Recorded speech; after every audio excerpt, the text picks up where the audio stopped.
Welcome to the Tech School Podcast, brought to you by DSDT. Cody, Jason, Karlos, Josh. Let's start the conversation with you, Cody. You are a drone instructor here at DSDT. Drones are becoming the wave of the future. Where do we even begin? Lead this conversation for us. Drones are getting more popular because they're revolutionizing industry. My job before coming to DSDT is inspection on welds, x-raying welds on pipelines. And they would build a pipeline and then have to fill it up, do hydro testing, and then fly a helicopter up and down this pipeline to see if it's burst. Well, now they're using drones to automatically fly up and down these pipelines. I also used to do ultrasonic testing on pipes, on tanks. You have to build scaffolding, go up, do all this work just to do 3 seconds of work. Measuring thickness of these tanks. Now they've got drones that go up and automatically take these measurements. So drones are becoming the new thing, and they cost a lot less than flying helicopters. And the technology. Well, wait a minute. So we're talking about drones can potentially one day replace helicopters, or at least some of them? Well, that's the way it's going. Absolutely. They're All using the jobs search that and helicopters rescue. do. Search and rescue is huge right now for drones. So. And the technology is getting more and more advanced. That's the crazy part about it. I mean, I have drones, Skydio 2. It's a $1,000 drone. It can fly by itself, and it can avoid anything, including small twigs or sticks that are in the air, and just flies and stays on you the entire time because the technology is there now. And it's partly being developed because of the autonomous vehicles, the LiDAR systems that are being put in place in that. All right, let's paint a picture. You alluded to a rescue mission. You're talking about the Coast Guard on the water, the helicopter in the sky, flashlights all over the water. They're trying to find the person who's in distress. So you eliminate the helicopter, you take that out of the picture, and then the Coast Guards on the water, they're using these drones, and they're just keying in on the water. They can get close to the individual. They can stay with the individual. They can key in on the individual right there on the water. Thermal cameras, 8K thermal cameras, way better than anything they have right now on these helicopters because it's 8K thermal FLIR cameras and can automatically find these heat signatures without controller interference. So they can lock onto these heat signatures, can tell if it's a human shape, and will automatically report the location. So they're using them already in search and rescue missions. Okay, I'm going to get to my point in a moment. Another question I have. I've been hearing about drones becoming delivery services as well, packages, things like that. How would that work versus UPS, FedEx, etc.? Amazon's leading that, right? Amazon's leading that. And like, where's the person operating this drone? Where are they as far as delivering this package to my condo? Like a computer, so it's all computer based. The computer already fills the bins at Amazon at the warehouse. Bingo. So instead of them sending it out after the computer fills it, because it's all robots, now it's just going to this drone that's automatically being placed on the delivery and delivering it to you. They're already using the technology in Africa to China deliver. too. Well, to deliver immunizations. Yep. So they have hundreds of these drones that will fly out from, it's basically a slingshot that shoots them up. And they'll go 200 miles, drop off immunization, and then come back. It automatically catches it, and they just send out again. So what does that mean, though, for the student that's thinking Bingo. that I want to get my drone certification or my drone license to do X, Y, and Z? Where are they in the grand scheme of all this technology that's beginning to advance from where it was when we were the first institution Are you in my head, Karlos?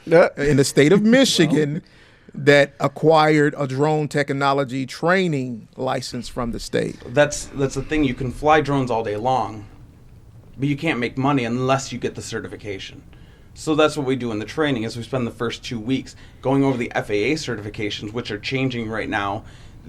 You're now allowed to fly at night, which you weren't allowed to do before. They have all these new certifications, so you can actually make money flying a drone. So wait, hold on, back up now.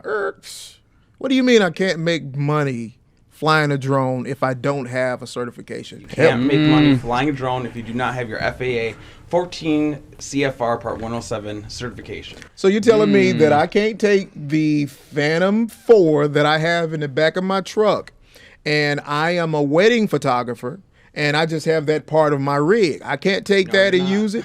Are you saying I can't do it, or that it's regulated and I should have a license? Help me understand it. Do it. I can't do You it. cannot do it. It's a code of federal regulation. So- you cannot make any money. You can, but you're not allowed. You're not allowed. Okay, thank you. Help me. Help me. I'm glad somebody understands what I'm saying over You're here. not allowed, but you could be fined Right.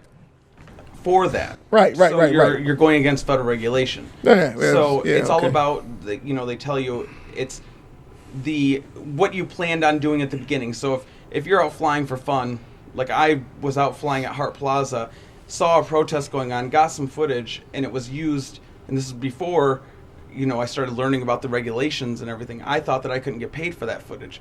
But because I went out with just the intention of flying for fun, I thought that I couldn't make any money. But I actually could have. Because you have your certification. Well, no, because No, I it was went out hobbyist. with the intention of just flying for fun.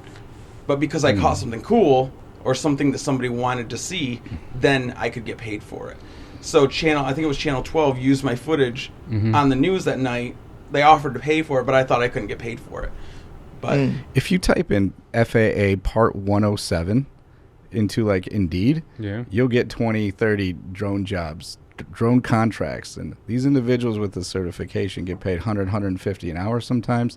I know for a fact DTE uses a lot of drone contractors. They'd rather send a drone up 300 feet to inspect a wind turbine than a guy.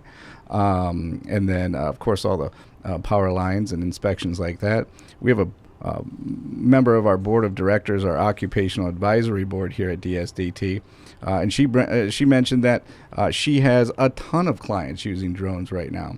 She specifically said for a geological survey to monitor concrete loss of erosion. Kind of lost her there, but okay. And then all these emerging technologies are replacing the use of helicopters as Cody said, as a really efficient way to save a lot of money and get the job done a lot faster as well. Okay, so are we looking at Monday through Friday, 9 to 5 jobs where you operate drones, or are we more so looking at freelance droners? no, they have jobs where it's Monday through Friday. You're working. We had a company out here that was hired by Ford, and you can actually use it's a technology called photogrammetry, where it takes many photos and then puts those photos together to make a 3D model. He was out here going up and down the road on Werner just to make sure that the road was wide enough for these trucks to go through for construction. So hired to do this inspection. But they also have applications out there like dronebase.com, and it's like an Uber for drone pilots. Yep. You get hired to... They send out a notice saying, hey, we have a job here. Who wants to take it? Someone takes it, and then you go out and do the job. So it could be real estate photography. It could be inspection, but you have to have that 14 CFR license in order to do the job.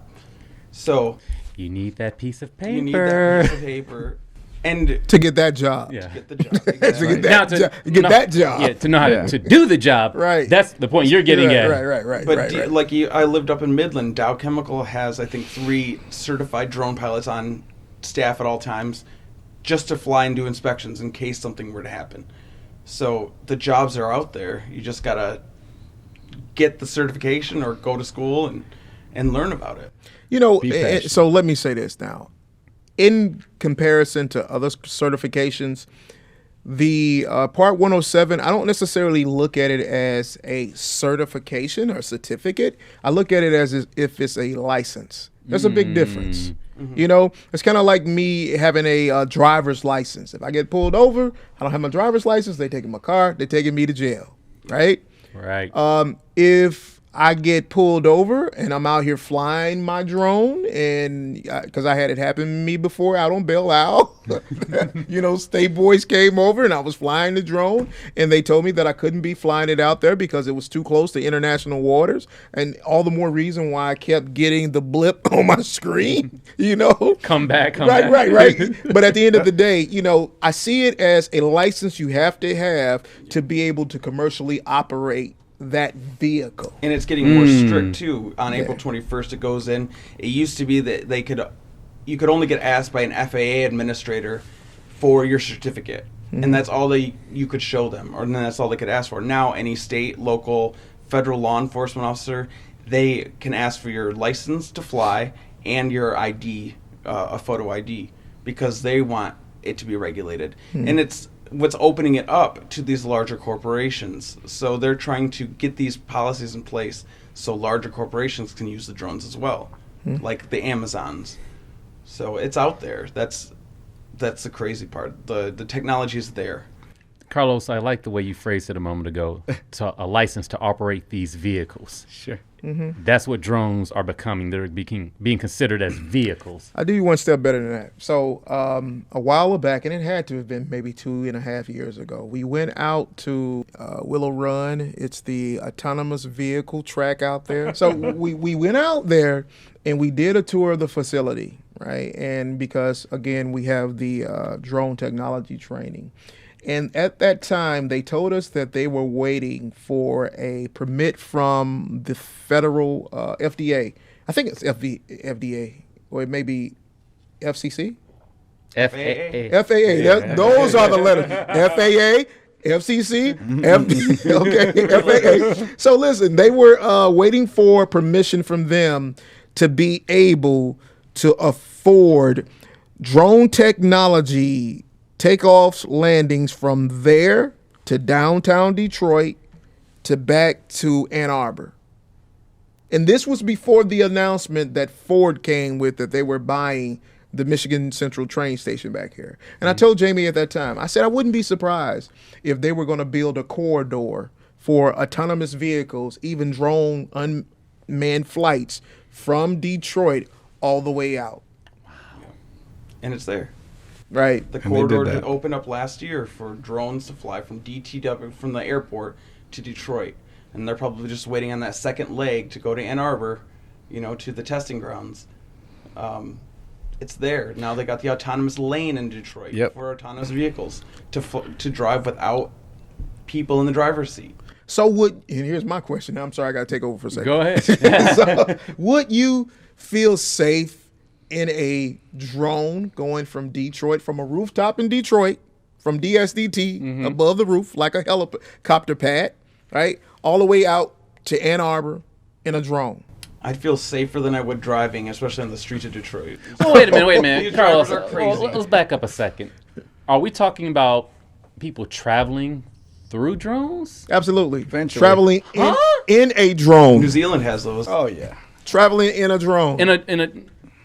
In a drone. Well, isn't it Seriously? in Dubai? Don't the officers in Dubai have the mobiles that they ride on, that they fly?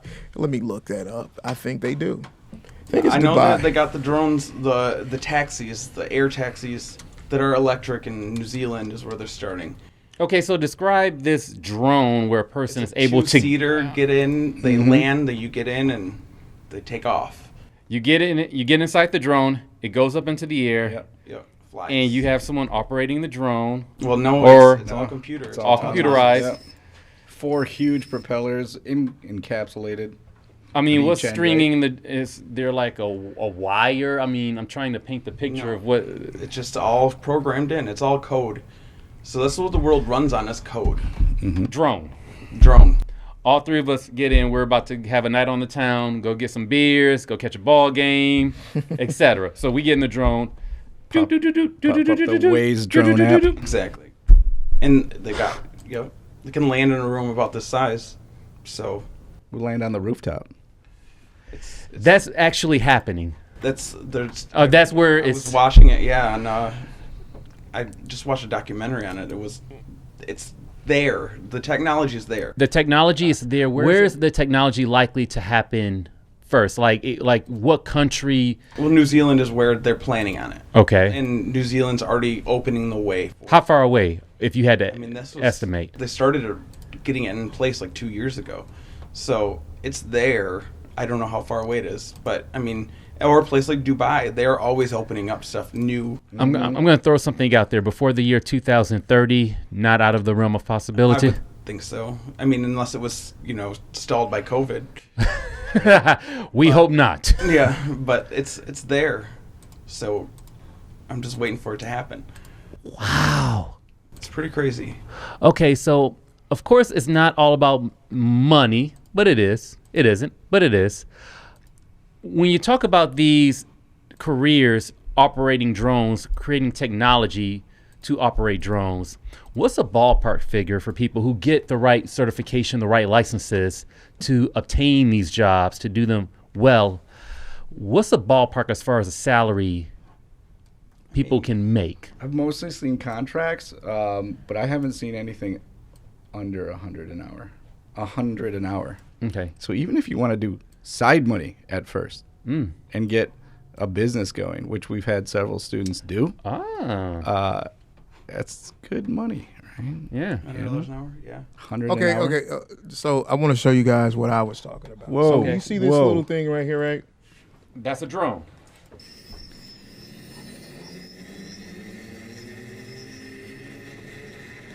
You've got to be kidding me. And this is in Dubai.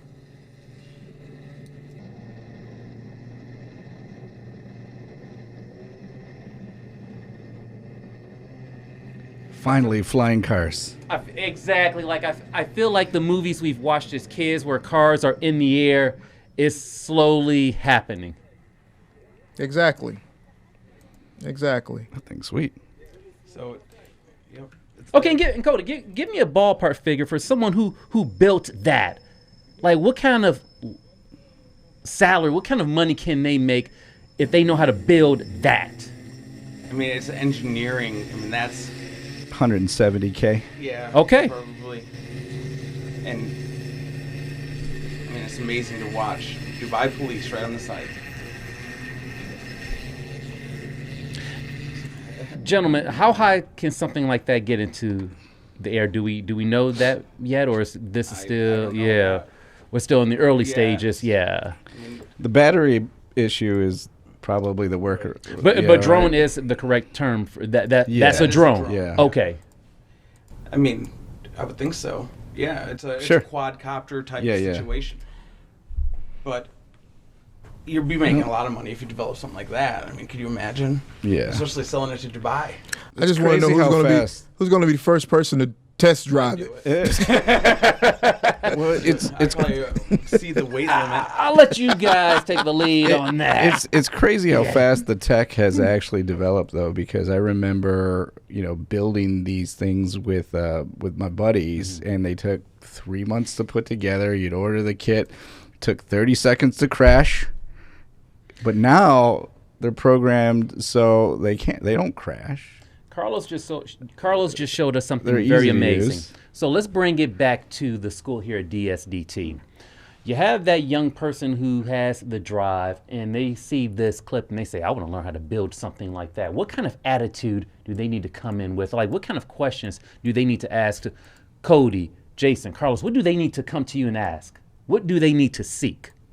Yeah, that's an awesome question. So the number one attribute, believe it or not, and you're going to think I am out of my mind, but the ability to look up and seek information and want to seek information. Constantly. Okay. And it's kind of a cliche, but I mean, if you can't Google something and find out what it takes to build it, what networking organizations, where professionals meet to do this, how do I get mentors to kind of attach to, like, create my own board of directors, when I have an issue with building this thing, how much do they make? The questions the more questions that individuals can ask when going into a field makes all for more success. And that's kind of our role when we do approach students, young and old, is we connect them to these pipelines of information to make them successful. And be inquisitive. Karlos, what's your take? I agree 100,000% with Jason. It first starts with that inquisitive mind state. You have to be able to want to answer your own whys. Why? The more and more whys you have, the more success I believe you will ultimately have. No different than DSDT. I can vividly remember how we started off and we would be over in the jail cells. And it literally at that time, it was only Jamie, Lisa, and I. And there wasn't a student here. And we were trying to figure out how did we get traction? How do we get the awareness out about what we had to offer? And it was a whole bunch of whys, The whys, Socratic dialogue. Yeah. Why? And at the same time, how? You just made a point, and it's important to mention this facility used to be a jail. Oh, yeah. For those who did not know. Third precinct. That's kind of, became like our calling card. Even to this day, we're still trying to, get away from that because, that's 2015. But it's almost how much the fact that you're able to turn a jail into a school. Yeah, And we've had students that had been here in jail, knew what it was like. So it's weird to see how their new take on it. This is something that brought them down, but now it can be a place where they can learn and create a better future for themselves. That's something to be proud of. So Jamie calls it a place of formal incarceration has been turned into a place of education. Former place of incarceration has now been turned into a place of education. Amen. Yeah. Well, gentlemen, Cody, Jason, Karlos, good stuff.